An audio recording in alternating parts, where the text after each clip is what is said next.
We miss seeing our Southeastern guide dog puppy Wrigley at the office every day. He went back to Southeastern Guide Dogs 2 months ago for his formal training, and we've been waiting to get an update ever since. Leslie Shepard, the Director of Puppy Raising Services at Southeastern Guide Dogs, joins us with the latest in Wrigley's journey.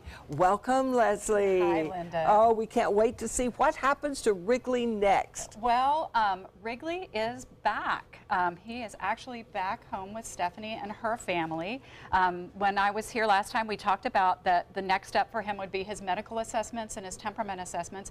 And unfortunately, his medical assessment did show that he has a heart condition that is not going to allow him to work. Well, it's yes and no. I mean, it's bad bittersweet. News. That's It's bittersweet. It's bad news for us because he's a fabulous dog, and we would have loved to have him as a service dog.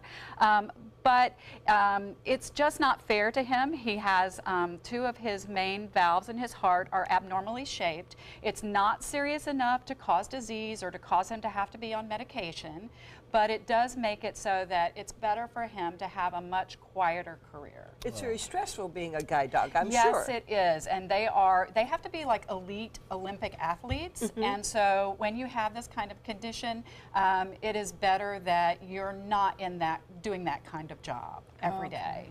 But that doesn't mean you don't have a job. No, and in fact, we have a great job in mind for him. He has been an amazing ambassador. All of you have been amazing ambassadors for us in Southeastern Guide Dogs, and we would like to have Wrigley still represent Southeastern Guide Dogs as an official ambassador with Stephanie and her family as handlers. Oh, that's wonderful. We would love that. We obviously can't. I got to tell you guys, because they were like, you didn't tell us that as it all developed last week. I have struggled with this a little bit. You know, everybody's like, you must be so thrilled, because obviously he's the best dog in the world, and we love having him in our home. But I mentally was so set on knowing that he was going to go on and do something to change a life, and that is why we adopted him and did all this. And I've really struggled with it. It's very bittersweet. With a bigger mission. It is. You know, of course I want the best dog in the world to come home and be our family pet and love him, but that isn't why we did it. So there's definitely, and this is why you never can plan on anything in life. I did not see a medical thing coming because it wasn't necessarily something we had thought a lot about. I mean, temperament-wise, sure, he could have, but I always kept thinking, oh, he'll be able to do something, you know. So it was a little bit of a surprise, but we're readjusting, and we can do something. Yes, because I do public speak for a living, so I would love to public speak on behalf of Southeastern Guide Dogs. And Wrigley does love to go wherever I go and hang out. As you can see, his favorite thing is to stare at me until I give him a treat. Well, speaking of doing something, this has happened before, and in those cases, some of those dogs go on to do other things like comfort dogs. Tell me about those things. Oh yes, absolutely. We've had dogs be therapy dogs, be reading dogs in the schools. We've had dogs do hospice work. Yeah, my dog did hospice, and he did the hospital, and he was wonderful. He touched so many lives. Absolutely. People would have tears in their eyes when he walked into the hospital. Absolutely. There is nothing like the comfort of a canine.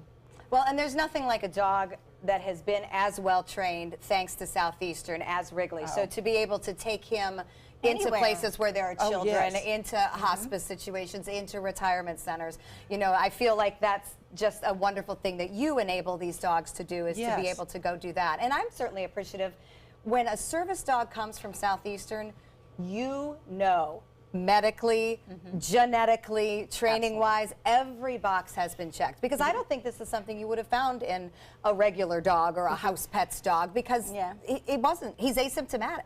Correct, absolutely. Although it's common to Labrador Retrievers and other large breed dogs, it's not something that you typically find unless you're looking for it. And you do Will he be all right? And we do look. He will be all right. As I said before, it's not causing disease at this point. It's not requiring medication, but we just don't, you know, because we don't know how it will progress. We just think it's fair to him to have a career that he can be successful at. Maybe it was always meant to be. Because an ambassador dog can spread the word to so many people. Great point, Linda. Absolutely. Great point. So, yeah, like I said, bittersweet, but the relationship continues. That is something I would never want to change. I'm massively in love with the dog and probably didn't want to admit it all along because we, you know, had planned on him moving on. But yes, Wrigley is back in our family, and Southeastern Guide Dogs will stay in ours as well. So many different things the organization does. To find out all about it, you can go to guidedogs.com. southeasternguidedog.org. Linda? Next, we're going to see some dogs my age, senior dogs and dog years, and we'll tell you how you can help make their lives better.